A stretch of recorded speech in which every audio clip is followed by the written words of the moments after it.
नमस्कार दोस्तों, आप देख रहे हैं the law advice YouTube channel. मैं हूं आपके साथ चेतन। इस हफ्ते भी हम अपने वीकली लीगल एडवाइस सेगमेंट के साथ आपसे जुड़े हैं। पिछले हफ्ते के सेगमेंट के बाद कई सारे प्रश्न हमें मिले थे, जिनमें से कुछ प्रश्न को हमने चिन्हित किया है और उनके उत्तर हम आज के एक्सपर्ट से मांगेंगे। आज के प्रश्नों का सिलसिला शुरू करने से पहले मैं आपको आज के एक्सपर्ट निखिल कुमार सिंह जी से मिलवाना चाहूंगा।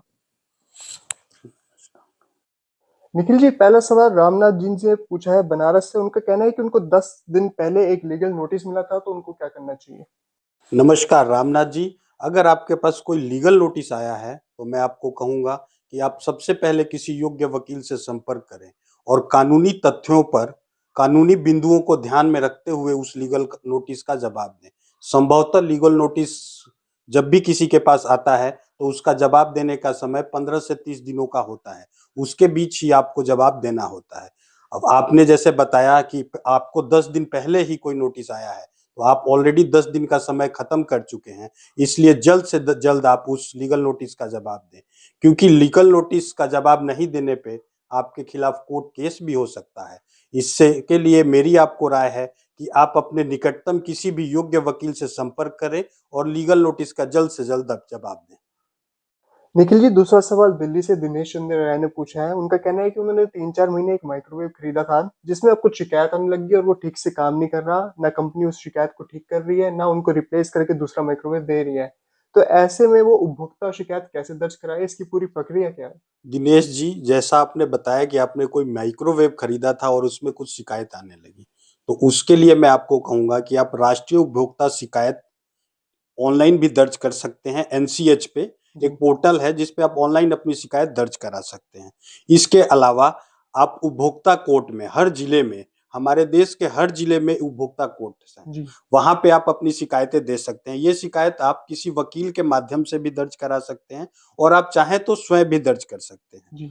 सर्वप्रथम आप ऑनलाइन अपनी शिकायत दे सकते हैं, अगर नहीं तो आप एक कागज पे भी लिख के उपभोक्ता कोर्ट में जाके अपनी शिकायत दे सकते हैं।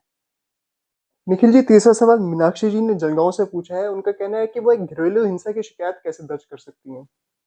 मीनाक्षी जी, मैं आपको ये बताना चाहूंगा कि घरेलू हिंसा के शिकायत के लिए आप protection of women from domestic violence act 2005 के अंतर्गत अपनी शिकायत अपने निकटतम पुलिस थाने या किसी संरक्षक अधिकारी प्रोटेक्शन ऑफिसर के समक्ष दर्ज कर सकती हैं। अगर वहां पे आपकी शिकायत नहीं ली जाती है या कोई शिकायत का रिस्पॉन्स नहीं आता है, तो आप नजदीकी अपने जहां रहती हैं वहां के नजदीकी मजिस्ट्रेट के यहाँ भी अपनी शिकायतें दर्ज करा सकती हैं। जी।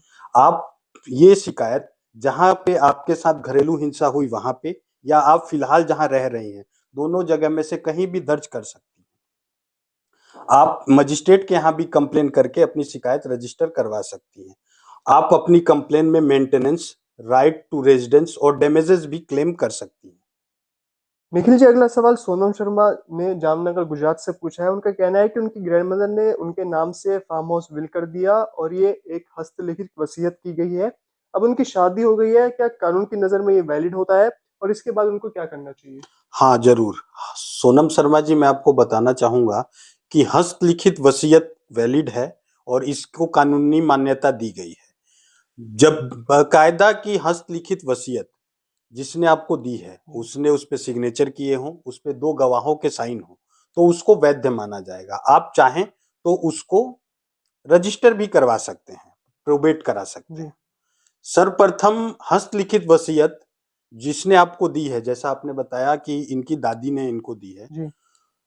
ये देखना जरूरी होता है कि उन्होंने दादी ने अपने होशो हवास में ये वसीयत दी है। उनके ऊपर जब उन्होंने वसीयत बनाई तो कोई दबाव तो नहीं था। हम्म। अगर ये सब आप प्रूफ करते हैं तो वो वैध मानी जाएगी। आप चाहें तो उसको प्रोबेट करा सकते हैं। उस वसीयत को प्रोबेट कराने के लिए आपको सर्वप्रथम कोर्ट जाना होगा और कोर्ट में इसको रजिस्टर कराना होगा। कोर्ट उसके लिए एक नोटिस देगा, आम सूचना जारी करेगा। अगर किसी को उस वसीयत पे आपत्ति है तो वो उस पे क्लेम कर सकता है और कोर्ट उस क्लेम को, यानी उनकी आपत्ति को सुन के उस वसीयत को वैध कर सकता है। निखिल जी, अगला सवाल जलंधर से बनमीत जी ने पूछा है। उनका कहना है कि अग्रिम जमानत यानी कि एंटीसिपेटरी बेल क्या होती है, इसको कब लिया जा सकता है और इसकी रिक्वायरमेंट्स क्या है? देखिए, अग्रिम जमानत जो होती है उसको प्री अरेस्ट बेल भी कहा जा सकता है, कहा जाता है। प्री अरेस्ट बेल यानी एंटीसिपेटरी बेल में क्या होता है कि आप सीआरपीसी की धारा 438 के तहत या अब नई जो संहिता आई है बीएनएसएस उसकी धारा 482 के तहत आप एंटीसिपेटरी बेल फाइल कर सकते हैं। अगर आपने कोई अपराध कारित किया है जो कि गैर जमानती अपराध है और आपको उसमें गिरफ्तार होने का डर है, तो आप डिस्ट्रिक्ट कोर्ट में जाके एंटीसिपेटरी बेल फाइल कर सकते हैं। अगर आपको वहां से एंटीसिपेटरी बेल नहीं मिलती है तो आप उस फैसले के खिलाफ हाई कोर्ट जा सकते हैं। हाई कोर्ट से भी अगर आपको नहीं मिलती है एंटीसिपेटरी बेल तो आप सुप्रीम कोर्ट में आर्टिकल 136 के तहत एंटीसिपेटरी बेल एसएलपी फाइल कर सकते हैं और आप वहां से राहत लेने की कोशिश यानी एंटीसिपेटरी बेल लेने की कोशिश कर सकते हैं।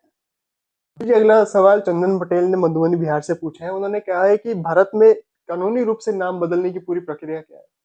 देखिए चंदन पटेल जी, मैं आपको ये बताना चाहूंगा कि अगर आपको अपना नाम बदलना है या किसी का नाम बदलवाना है तो आप सबसे पहले एक हलफनामा एफिडेविट तैयार करें और उसमें पूरा कारण बताएं कि आप नाम क्यों बदलवाना चाहते हैं। उसके बाद किसी स्थानीय अखबार में, लोकल न्यूज़पेपर में उसकी एडवर्टाइजमेंट दें। एडवर्टाइजमेंट देने के बाद आप भारत सरकार के राजपत्र यानी गैजेट ऑफ इंडिया में इसको प्रकाशित करवाएं। वो प्रकाशित होने के बाद यह पूरी प्रक्रिया जब पूर्ण रूप से पूरी हो जाए तब आपका नाम कानूनी रूप से बदला जा सकता है। हमारे आज के एक्सपर्ट और सुप्रीम कोर्ट के जाने माने वकील निखिल कुमार सिंह जी का मैं बहुत बहुत धन्यवाद करना चाहता हूँ, जिन्होंने अपने कीमती समय में समय दिया और प्रश्नों के उत्तर दिए। सर, बहुत बहुत धन्यवाद आपका। धन्यवाद चेतन जी, मुझे ने आपके चैनल पे बुलाया। तो दोस्तों, ये थे कुछ सवाल जिनके हमने आपको उत्तर दिलवाए हमारे आज के एक्सपर्ट से। उम्मीद करते हैं आपको ये सेगमेंट पसंद आया होगा। मिलते हैं आपसे अगली वीडियो में इसी सेगमेंट के साथ। तब तक के लिए अगर आपके मन में कुछ प्रश्न हो तो हमें कमेंट डाउन करके जरूर बताएं, या आप हमारी वेबसाइट पे जाकर भी अपना प्रश्न पोस्ट कर सकते हैं, जिसे हम अगली वीडियो में ले और आपके सवालों के जवाब दें। तब तक के लिए आप देखते रहे the Lord vice YouTube channel, और अगर आप इस चैनल पर नए हैं तो इस चैनल को सब्सक्राइब भी जरूर करें।